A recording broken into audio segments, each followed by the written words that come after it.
ओम शांति। खुद को शिव से जोड़ दो, बाकी सब शिव पे छोड़ दो। यानी अगर बुद्धि बाबा से लग जाए हमेशा के लिए तो फिर कहते हैं बाबा से लव में लवलीन अवस्था। लेकिन ऐसा प्रैक्टिकल में हो नहीं पाता है।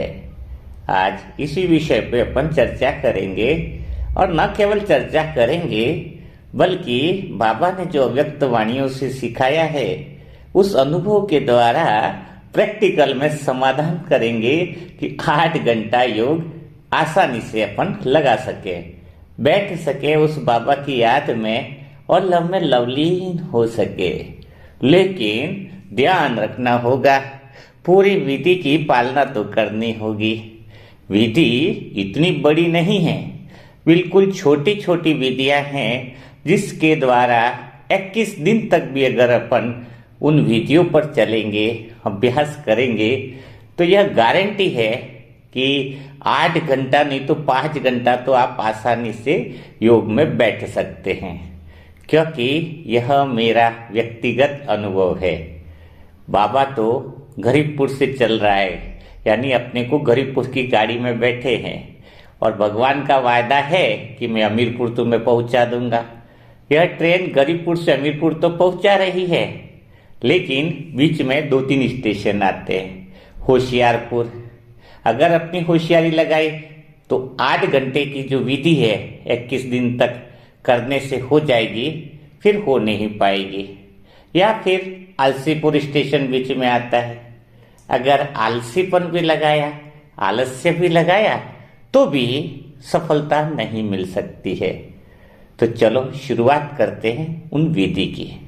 लेकिन इसके पहले आप सभी आत्माएं अपने आप से एक बात पूछे कि जब सेंटर में योग पट्टी होती है या फिर शाम को 6:30 से 7:30 का योग होता है तो क्या आप लोग बहाने बनाते हो कि अभी मुझे काम आ गया है, यानी योग पट्टी से या योग से बचने का प्रयास करते हो? तो इसका कारण पहले पता लगाओ कि क्या वास्तव में योग नहीं लग रहा है, इस कारण से आप मना कर रहे हो, या फिर आपकी योग करने की तो इच्छा है लेकिन आप इतनी देर तक बैठ नहीं पा सकते हो इसलिए आप मना कर रहे हो। इन दोनों कारणों में चाहे जो भी कारण हो, लेकिन इस अभ्यास के द्वारा फिर आप योग में इतना अनुभव करोगे आनंद का कि आप कभी भी योग से दूर नहीं जाओगे। तो इस अभ्यास के अंदर सबसे पहली चीज जो सबसे ज्यादा जरूरी है, क्योंकि बाबा ने तो कहा है कि चलते फिरते बाबा को याद करो, लेकिन पाप कर्म तो योग अग्नि से ही भस्म होंगे। यानी बैठकर दबा के भगवान की याद में बैठना ही होगा। योग अग्नि से पाप को भस्म करना ही होगा। तो सबसे पहला जो अभ्यास रहेगा वह यह रहेगा कि शरीर को बैठाने का अभ्यास। क्या होता है, अभी अपन बीच बीच में कभी योग में आधा 1 घंटा बैठ गए, कभी नहीं बैठे, तो शरीर की आदत नहीं बन पाती है। वैसे तो कहते हैं कि बाबा देह को भूलो और आत्मा समझो, लेकिन इतनी बड़ा शरीर भूल नहीं पाते, देह को भूल नहीं पाते। इतने दिन से काम कर रहे हैं, लेकिन देह को भूलने का अर्थ कुछ अलग है कि आप अगर देह के मालिक आत्मा हो, अगर यह समझते हो तो फिर देह को भूलने की भी आवश्यकता नहीं है, क्योंकि मालिक बनकर देह से कर्म करवाओगे तो देह के अटैचमेंट में आ ही नहीं पाओगे।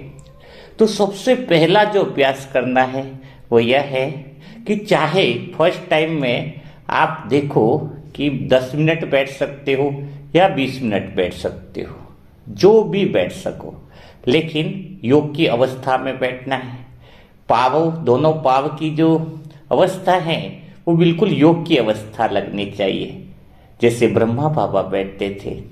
दोनों हाथ भी बिल्कुल आसन मुद्रा में हो तो बहुत बढ़िया रहेगा, ताकि सबसे पहले जब तक अपन शरीर को बैठाने की आदत नहीं बनाएंगे तब तक स्वराज्य अधिकारी भी नहीं बन सकते।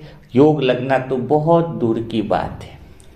तो आज से ही सबसे पहला जो अभ्यास करना है वह यह है कि आप 10 मिनट या 20 मिनट जितना भी देर बैठते हो, आप फिक्स टाइम पे वह करना चालू कर दें। लेकिन इस बात का ध्यान रखना है कि दूसरे दिन आपको शरीर का मालिक बनकर यह कोशिश करनी है कि अगर आप 20 मिनट बैठे हो तो 5 मिनट या 10 मिनट आपको दूसरे दिन बढ़ाना है।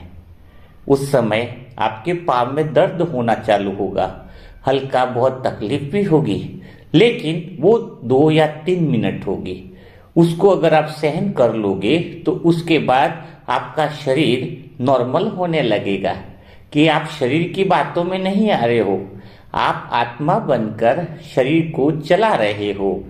तो जैसे ही ज्यादा देर भी नहीं बैठना है, जबरदस्ती भी नहीं बैठना है, लेकिन कम से कम 5 से 10 मिनट का अभ्यास आपको रोज बढ़ाना है। इससे क्या होगा, शरीर की ऑटोमेटिक अवस्था आसन मुद्रा की हो जाएगी। इसके अलावा दूसरा जो महत्वपूर्ण काम है वो यह है कि जैसे ही आप पूरा दिन में कोई भी काम कर रहे हो, चाहे आप मोबाइल पे ही कुछ देख रहे हो, लेकिन आप आसन की मुद्रा में देखो। खाना भी खा रहे हो आसन की मुद्रा में, किसी से बात भी कर रहे हो तो बिल्कुल रीढ़ की हड्डी सीधी रहे। और ऐसे ही दिन भर में भी आपको बैठने का अभ्यास करना है।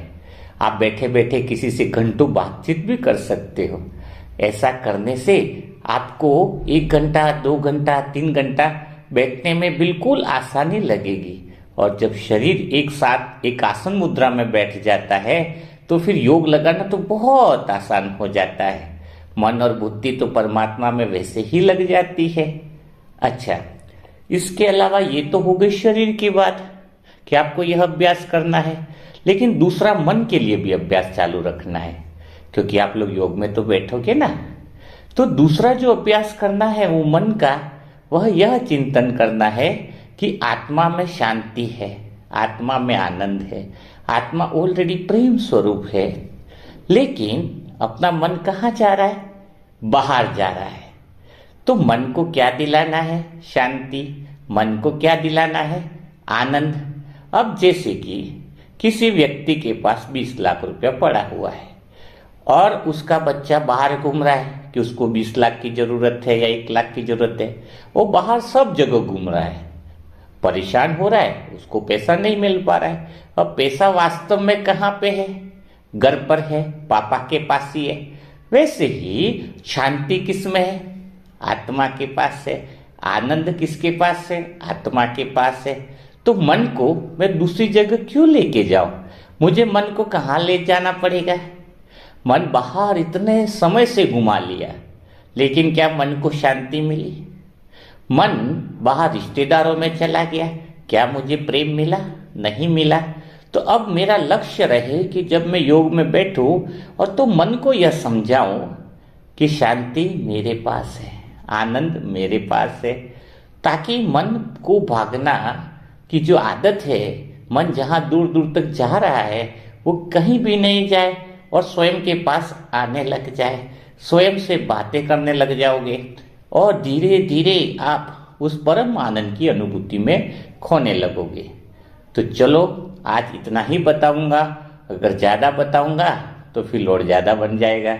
यह मेरे स्वयं का अनुभव है कि मुझ आत्मा ने यह अभ्यास किया और आज मैं बहुत आसानी से 5-6 घंटा योग में बैठ जाता हूँ। पहले मुझे बहुत मुश्किल होती थी। तो चलो कल फिर